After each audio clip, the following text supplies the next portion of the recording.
Hej alle sammen og velkommen til en helt ny video herude fra fjorden af. Som I kan se, så er jeg altså omringet af en masse siv. Det vand vi kommer til at fiske i dag, det er vældig lavt. Og det bliver formentlig også vældig visuelt. Vi kan nok komme til at se følgerne, da vi har utrolig stille vejr her til morgen. Da jeg gik herned af, jamen, så lå der rim og frost på grenene og græsset, så det var for det første virkelig glat at komme ned. Det lykkedes det uden at falde. Jeg har ikke fisket lige her, hvor jeg står før. Det var et sted, jeg fandt på Google Maps. Så jeg vil prøve lige at læse ned og se, om jeg kan finde vand imellem alt det her siv her. Det var noget af en udfordring bare at komme hertil i hvert fald.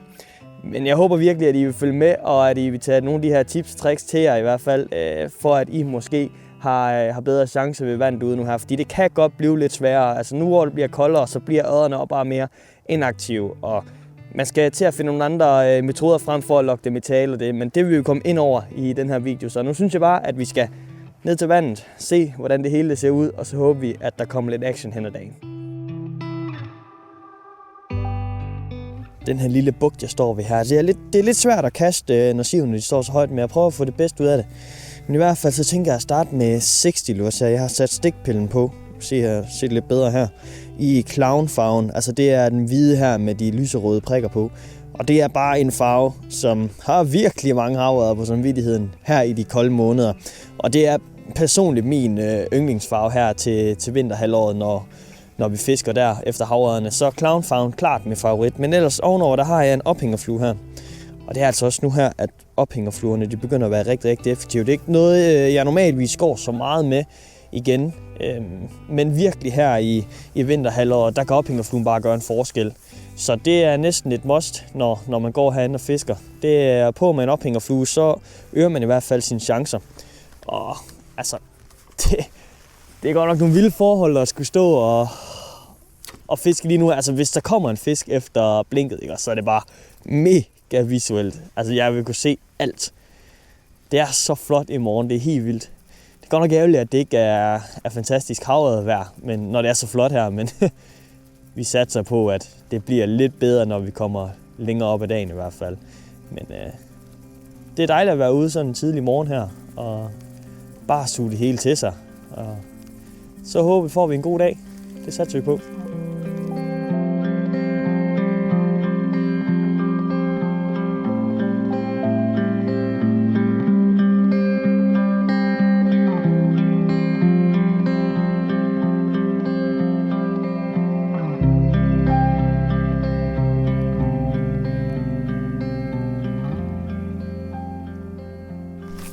Der var der en. Ha! Det var lige på spændstop. Så kom den bare og smadrede til den. Og den tog stikpillen, kan jeg se. Ikke ophængerfluen den her gang. Jeg synes også godt lige, at jeg havde en trykbølge efter. Og det er egentlig perfekt, fordi så kan jeg lige få den ind her. Den er ikke så stor, så den skal have friheden igen meget hurtigt. Se her, lille basse. Ups. Den kom ud der. Shoo. Nå, jamen det var da en godkendt start på det her fiskeri. Simpelthen lige spændstop, inden jeg tog den op. Jeg var godt nok i tvivl om det var stikpillen her, der lavede trykbølgen, eller hvad det var. Men det var fisk simpelthen. Og det er jo det, stikpinden gør så utrolig godt. Det er altså de her spændstop her. Fordi jeg kan virkelig få den her til at svæve i vandsøjlen, uden at den synker. Og det er bare guld her i den kolde tid, at kunne lave de her spændstop. Så det er da en godkendt start på turen i dag. Fedt mand. Det er uhyggeligt stille. Altså det er godt nok lang tid siden, jeg har været ude at fiske. Havet, hvor det har været så stille, som det er lige nu, det er godt nok tåget og total havblik. Altså bare det, at jeg har fået en ene lille indtil videre, det tager jeg lidt som en kæmpe succes. Jeg har muligvis haft nogle ekstra nap til blinket derude, men jeg er meget usikker på, hvad det kunne være. Det kunne også sagtens have været noget bund, jeg lige var henne og have hivet fat i. Men jeg håber godt nok, at det her tog her, det vinder. Fordi de er svære. De er meget, meget, meget svære. Og når man gerne vil lave det video her, så vil man jo også gerne kunne vise nogle fisk frem til jer, der følger med. Og det er bare ikke lige forholdene til det nu. Men der er også dage som de her, hvor fiskeriet bare er svært, og det er der for os alle sammen. Så... Men jeg er mega glad for at have fået den ene lille fisk der, virkelig. Den har givet noget selvtillid, troen på det. Altså, jeg tror virkelig på, at det nok skal kunne lade sig gøre i hvert fald. Det handler bare om at få afsøgt nok vand af, til at og så finde fisken, og finde den ene fisk, der gerne vil hugge. Nu må vi se, om der gemmer sig noget herinde. Jeg var herhen af, jeg følte, at jeg havde nogle nap. Så vi må se. Herfra kan jeg lægge nogle lidt bedre kast. De fiskene, de går bare helt inde ved sivene lige nu. Det var der, jeg ser nogle trykbølger og sådan lidt forskellige. Så herfra, der kan jeg kaste op langs sivene. Og det er en rigtig fin vinkel på det at få det affisket. Men der var ikke lige noget i det kast der. Prøver vi igen.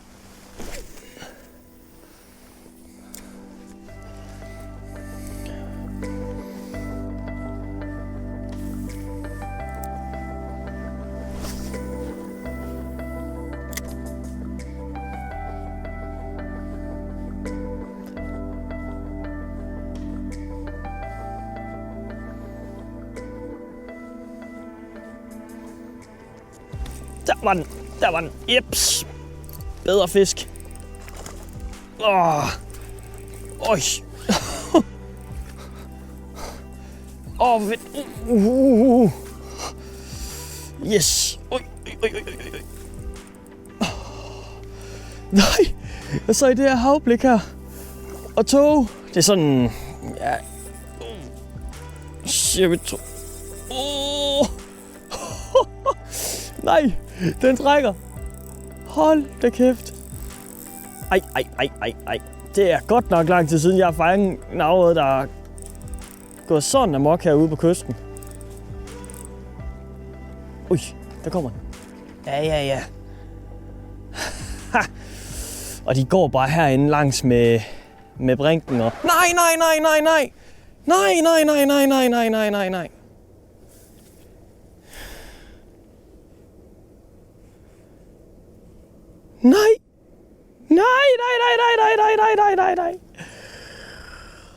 Åh, Gud. Nå. Den er godt nok også ødelagt krogen der. Den er... Hvordan filan har den gjort det her? Nej. Nå. Jamen, det var op på hesten igen. Ej, hvor ærgerligt. Hvor er det ærgerligt. Hvordan har den gjort det her? Den er simpelthen nærmest på en knuder på krogen. Den var eddermame også stærk, den fisk. Nå. Ja, sådan det. Vi må kæmpe videre. Som I kan se bag mig her, så er togen altså lettet. Solen den titter frem på himlen, men det er stadigvæk meget stille forhold. Vi har altså ingen vind overhovedet, og det er bare ikke nemt forhold. Det har jeg godt nok sagt igennem hele videoen, men ja, jeg tror virkelig på, at nu hvor togen den er lettet, og jeg ved, at det siger vejrudsigterne i hvert fald, at der skal komme lidt mere vind. Det gør forhåbentlig noget fiskeriet i hvert fald. Det, at der kommer lidt krusninger på vandoverfladen, gør nok, at fisken ikke er lige så sky, som de er nu her. Fordi jeg ved ikke, hvor mange følger jeg har haft, og små hug til avnen. De har bare ikke taget den 100%. De har været så sky. Jeg har en følge efter. Kom så. Der var godt nok lige en følger der. Men den holdt sig bare bevidst 2 meter bag avnen. Det er bare svært at krobe, når de er så forsigtige, som de er. Vi nyder vejret, vi nyder at være afsted ud og fisk, og så satser vi da på, at der kommer en stor en senere hen. Vi har jo mistet en rigtig fin fisk allerede, så det kan lade sig gøre. Så nu klør vi bare på og ser, hvad dagen bringer.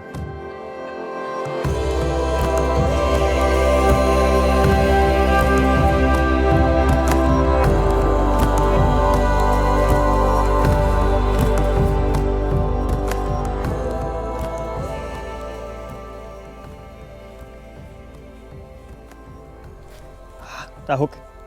Kom så.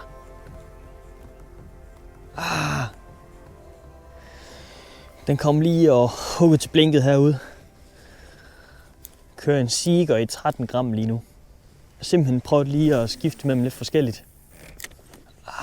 Hvorfor blev den ikke lige hængende? Men det er bare med at komme grejboksen igennem nu her. Virkelig få testet nogle forskellige avn. Fordi i de her forhold, der skal man prøve en masse forskelligt, før man finder det rigtige i hvert fald.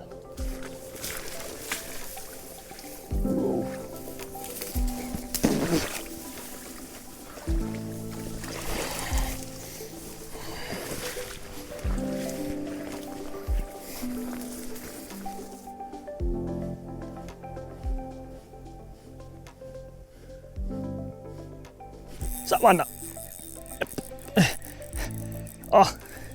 Lad os se, hvad det er for en basse. Man kunne lige se den komme i en trykbølge efter avnen derude. Og det var bare helt langsom indspænding, der gjorde det her.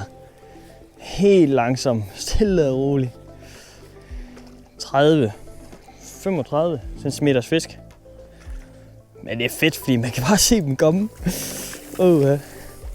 Og der er simpelthen sket det forfærdelige, at jeg har tabt mit net. Der var jeg godt at kunne falde i. Så det bliver altså lige sådan her. Ups. Så tager vi den her krog ud. Sådan. Fin basse.